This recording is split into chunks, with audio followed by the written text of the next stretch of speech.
merci de me recevoir pour mon spécial Japon dans les locaux de cette maison que tu as fondée, Kiyun, des très beaux locaux parisiens. Alors peut-être, pour commencer justement, faisons peut-être un petit retour en arrière.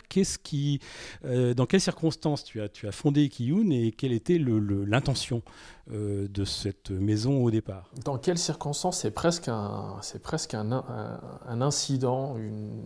C'est parti sur un coup de tête avec mon associé Cécile, que j'ai rencontré à la fac de japonais. On s'était tous les deux mis en tête d'apprendre le japonais parce qu'on fait partie de ce qu'on appelle un peu communément et de manière un peu putassière la génération Club Dorothée. Donc on a grandi biberonné au dessin animé japonais dans les années 80 et 90, et c'est des productions, c'est des œuvres qui nous ont extrêmement marqués, qui nous ont fortement marqués, qui ont vraiment façonné notre imaginaire d'adolescent. Et il y a eu une fascination grandissante pour le Japon avec le temps, et il fallait absolument pour elle comme pour moi qu'on trouve un moyen de s'approprier de plus en plus ce pays et de travailler un jour, qui sait, en relation avec lui. Je suis parti de 99 à 2001 travailler au Japon dans la préfecture de Tottori, la préfecture de Taniguchi notamment. Et puis, ça a été la vérification de ce coup de foudre pour le peuple japonais, pour sa pop culture, pour son histoire, pour son architecture. Et Cécile, pareil, dans le même temps, était étudiante dans une université japonaise pour jeunes filles. Puis à notre retour en France, on ne se plaisait pas vraiment dans nos jobs respectifs. Moi, j'étais dans une maison de production de films publicitaires où on faisait des pubs pour des voitures, pour Toyota, Mitsubishi, etc. Des spots un peu kitsch tournés sur la Côte d'Azur. Cécile était traductrice pour Flammarion, Fleuve Noir et compagnie. C'était formateur, mais on s'y ennuyait un petit peu. Et puis notre amour pour le manga était de plus en plus fort. Et on s'est dit qu'il fallait absolument qu'on essaye pour ne pas le regretter un jour, de monter notre maison d'édition, de sortir 2-3 bouquins et probablement de se casser la figure au bout de 1 ou 2 ans, mais au moins on aurait des choses à raconter à nos petits-enfants en gros. Et puis il se trouve que ce pari un petit peu dingue, on a eu plus de chance que ce qu'on espérait, et puis presque 14 ans plus tard, on est encore là. Et alors après ces débuts, quels ont été les premiers succès historiquement de Kiyun? À partir de quel moment vraiment ça a cristallisé? Alors il y a plusieurs types de succès. Il y a le succès d'estime et la joie pour 2 éditeurs de voir un bouquin qui est reconnu par la profession, par les critiques, etc. Notre premier succès de ce point de vue-là, ça a été Dudzunt de Tetsuya Tsutsui. C'est un des auteurs vraiment phares de la maison qui nous suit depuis 2004. Dont on est devenu l'éditeur à part entière, c'est-à-dire que contrairement à ce qui se fait pour la plupart des acquisitions de mangas en France, qui sont des achats de licences, donc des exploitations d'œuvres qui sont déjà publiées au Japon, on a aussi cette facette-là de création originale, de travailler directement avec des auteurs indépendants au Japon, et donc de faire de la création d'œuvres de A à Z pour le marché français. Et donc Dudzunt, c'était le cas, c'était un manga d'un auteur indépendant qui n'était pas publié au Japon à cette époque-là. Et ça a été notre première victoire dans le sens où on a réussi à se prouver à nous-mêmes surtout, qu'on pouvait publier un auteur qui était complètement inconnu au Japon, sans s'appuyer sur la notoriété d'un dessin animé, d'un jeu vidéo, d'un film ou de quoi que ce soit, et arriver à l'imposer en France. Donc ça, première véritable victoire d'éditeur, entre guillemets. Premier véritable succès à proprement parler, ça a été Hubelblatt en mai 2007. C'est un manga de dark fantasy publié par un éditeur japonais qui s'appelle Square Enix. Histoire un peu à la Game of Thrones, vengeance, conflit politique, etc. Je suis un immense fan de fantasy, de littérature, de l'imaginaire, donc c'est un pan du catalogue qui me tient vraiment à cœur. Et donc c'est la première fois là effectivement qu'on avait un énorme succès parce que le premier tirage était de mémoire d'une dizaine de milliers d'exemplaires, je crois. Et entre le mois de mai et le mois de juillet, mois de Japan Expo, on avait déjà réimprimé le bouquin 3 fois. Et on était monté à 30 000 exemplaires au bout de à peine 2 mois. On l'avait réimprimé encore 4 fois avant la fin de l'année. Donc pour nous, c'était nouveau, c'était vraiment phénoménal. Et c'est la première fois qu'on avait un succès dont on savait qu'il allait nous porter sur plusieurs années, parce que contrairement à Dodson, qui était un one-shot, contrairement à d'autres œuvres de Tetsuya Tsutsui, qui étaient des séries en 2 ou 3 tomes et qui étaient des succès à notre échelle et à l'échelle du marché du manga, mais qui étaient des séries qui se finissaient très rapidement. Là, on savait que c'est une série qui était partie pour durer une vingtaine de tomes et sur laquelle on pouvait vraiment construire des choses. Donc on est passé presque du jour au lendemain, en fait, de Kiyun qui consistait en Cécile et moi dans un HLM à Trappes, dans un salon avec 2 ordinateurs, un ordinateur et un téléphone et un canapé rose saumon déchiré de récupération, après le succès du Bell Blatt, moins d'1 an après, des locaux parisiens, notre premier employé, qui est Aurélie et qui est toujours avec nous aujourd'hui, qui s'occupe des vérifications de texte et du rapport avec les traducteurs. Et vraiment, c'est la série qui a tout bouleversé. Voilà, premiers véritables locaux, premiers employés, premier véritable succès à montrer aussi aux éditeurs japonais, qui nous a ouvert pas mal de portes et qui a été notre carte de visite pour prouver qu'on était capable de bien travailler les séries qu'on nous confiait. Tu vas expliquer un peu tout à l'heure, Ahmed, en quoi justement il y a des méthodes qui sont pratiquées ici chez Kiyun qui diffèrent un petit peu de ce que font la plupart de tes confrères, qui consistent, si je simplifie, en une approche directe avec les acteurs du monde du manga japonais. Oui, effectivement, c'est quelque chose qui est dans l'ADN de Kiyun depuis ses débuts. L'achat de licence, c'est quelque chose que j'aime bien, qui est extrêmement confortable parce qu'on a un catalogue quasi illimité de productions japonaises dans lequel on peut piocher, écarter ce qui ne nous plaît pas, garder ce qui nous plaît et les publier. C'est confortable parce que le risque éditorial est à 100% assumé par les Japonais. Mais en tant que fan de manga, en tant qu'amoureux du Japon, en tant qu'amoureux des auteurs, il n'y a rien de plus jouissif évidemment que de rencontrer des auteurs, d'échanger avec eux, de réfléchir à des projets, de les accompagner dans l'aboutissement de ces projets, d'autant plus que la plupart des auteurs avec lesquels on travaille sont des gens qui ont essayé de percer au Japon et qui n'y sont pas parvenus parce qu'ils avaient des méthodes de travail ou des sujets à traiter qui étaient je ne sais pas, peut-être un petit peu trop atypique par rapport à ce qu'est la norme du manga au Japon.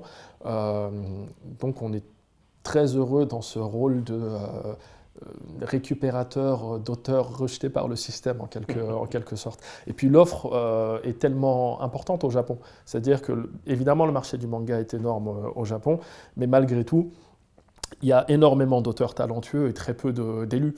Et parfois, les élus sont élus parce que, voilà, bon style graphique, bon sujet au bon moment, ne sont pas forcément les plus talentueux ou ne sont pas forcément amenés à être ceux qui perdurent dans le temps. Nous, l'idée, c'est vraiment de travailler avec des auteurs dont on sait qu'on a envie de rester avec eux pendant très longtemps. Et Tetsuya Tsutsui, justement, c'est plus de 10 ans de collaboration. Aujourd'hui, il nous fait confiance, il nous confie l'intégralité de son catalogue et un peu à la manière d'un éditeur japonais. Aujourd'hui, on le représente à l'étranger. On vend ses œuvres à plusieurs éditeurs de manga à l'international. Et ces derniers bouquins, Poison City, Prophecy, etc., sont des œuvres qu'on a vendues aux États-Unis, en Italie, en Espagne, en Allemagne.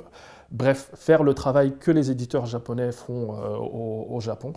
Le faire nous avec des auteurs japonais et maintenant avec des auteurs français, c'est évidemment ce qui nous fait le plus vibrer en tant qu'éditeur. Alors aujourd'hui, Kiyun entre dans sa 14e année d'existence. En quoi est-ce que le Kiyun d'aujourd'hui ressemble, ou plus du tout, au Kiyun des origines?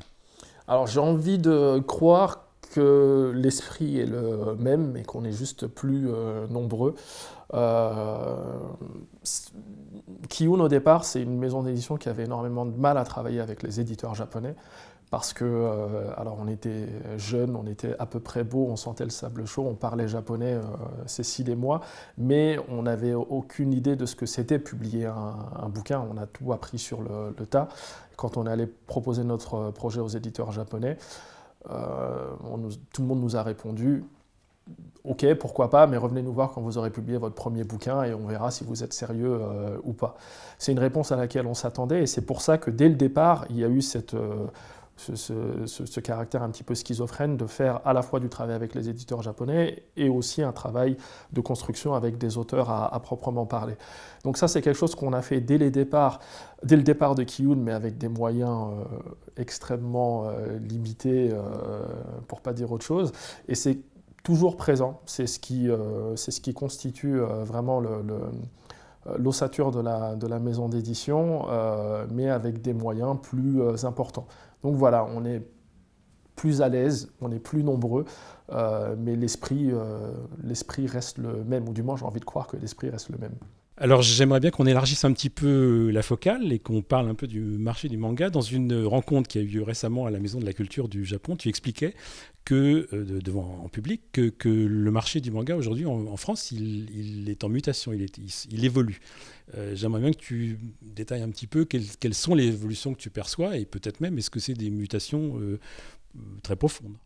Alors, le premier des changements, il est consécutif à la démographie même de lecteurs, c'est-à-dire que la première génération de lecteurs de manga en France à mon âge aujourd'hui, c'est-à-dire à 40 ans, ce qu'on lisait il y a 20 ans, on le lit encore aujourd'hui. Le genre dominant du manga, c'est le shonen, et ça reste le shonen, hein, c'est le blockbuster du manga, aventure, action, bagarre, etc. Mais comme cette première génération de lecteurs a grandi, elle prend toujours du plaisir à lire un shonen de temps en temps, mais elle a quand même envie de lire des récits qui sont un petit peu plus le reflet de ses préoccupations d'adultes. Et donc aujourd'hui, des titres comme chez nous, je ne sais pas, Bright Stories par exemple, tribu nomade de l'Asie orientale à la fin du 19e siècle, ou Silent Voice, un manga sur le harcèlement scolaire et l'acceptation du handicap dans la société, etc. C'est des thématiques dont je suis à peu près persuadé qu'il y a 10 ou 15 ans, on faisait des flops absolus. Aujourd'hui, c'est des gros succès d'édition, principalement parce que le lecteur français a mûri, qu'il est rentré dans le manga par le shonen, qu'il a été obsédé par le shonen pendant très très longtemps et qu'aujourd'hui, il est beaucoup plus curieux et beaucoup plus prêt à tenter d'autres aventures en tant que lecteur. Donc c'est le pari qu'on avait fait un petit peu au départ de Ki-Youn. C'était un pari basé sur cette démographie-là, mais aussi parce qu'on n'avait tout simplement pas les moyens de rivaliser avec les autres éditeurs et de leur shipper des titres du Shonen Jump de Shueisha, par exemple. Ce pari-là, que les lecteurs de Dragon Ball, que les lecteurs de Naruto, de la première heure, allaient grandir, et qu'en grandissant, comme nous, c'est notre parcours de lecteur, hein, tout simplement.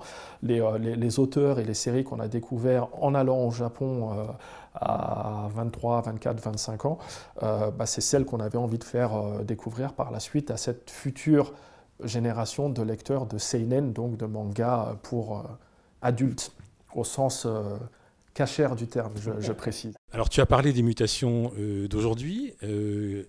Quel est le regard que tu portes sur ce à quoi on peut s'attendre pour les années à venir? Ce à quoi on peut s'attendre pour les années à venir. Il y a tout d'abord un des gros bouleversements de structure sur le marché du manga de ces dernières années, c'est l'implantation d'un acteur japonais directement sur le territoire français.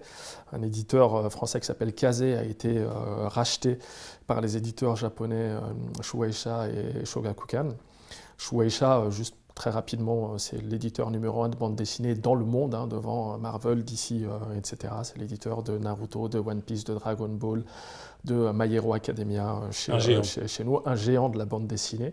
Et donc forcément, ça redistribue grandement les cartes, puisque les éditeurs historiques qui étaient installés aux 3 premières places jusqu'à présent et qui dépendaient principalement des licences de Shueisha, du jour au lendemain, pour eux, l'horizon est pas bouché parce que le marché du manga ne dépend pas que de Shueisha et Shogakukan, mais malgré tout, c'est un tarissement probable des blockbusters à venir dans leur catalogue. Donc ça redistribue un petit peu les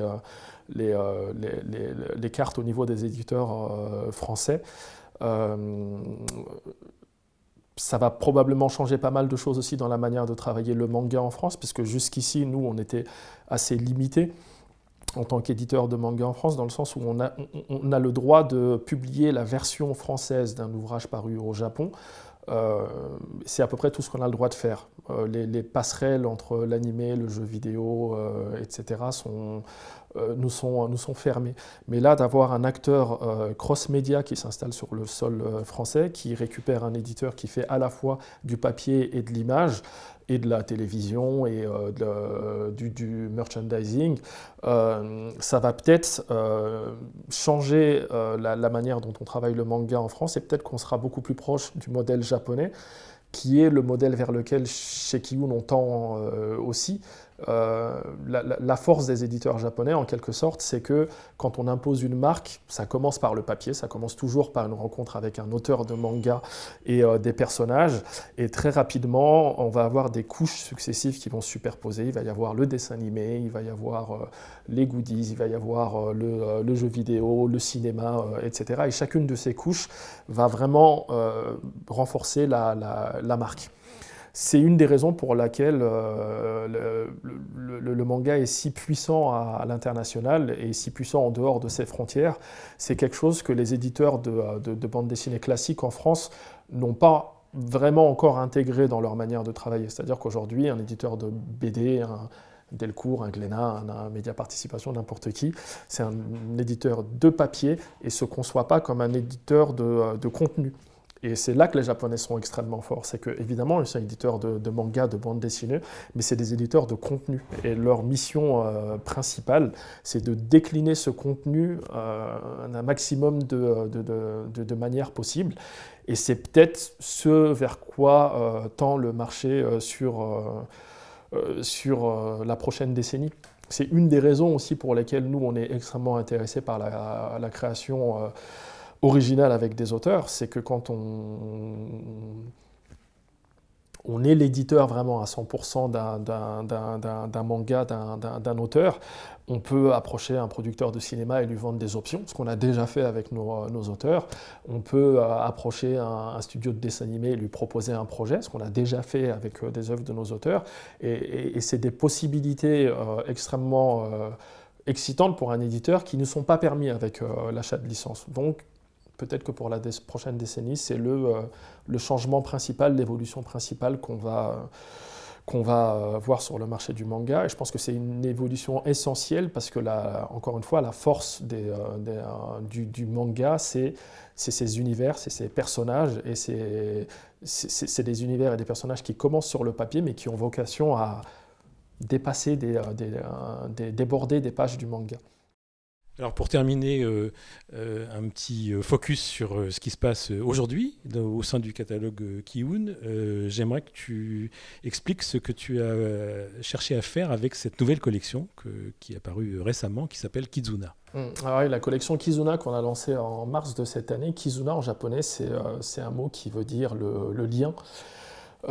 Et dans notre esprit, c'est une collection qui vise à créer des passerelles, à créer des liens entre différentes générations de lecteurs. C'est-à-dire que le manga, c'est extrêmement segmenté dans sa production. Il y a le shonen pour les jeunes ados, il y a le shoujo pour les jeunes adolescentes, il y a le seinen pour les plus grands.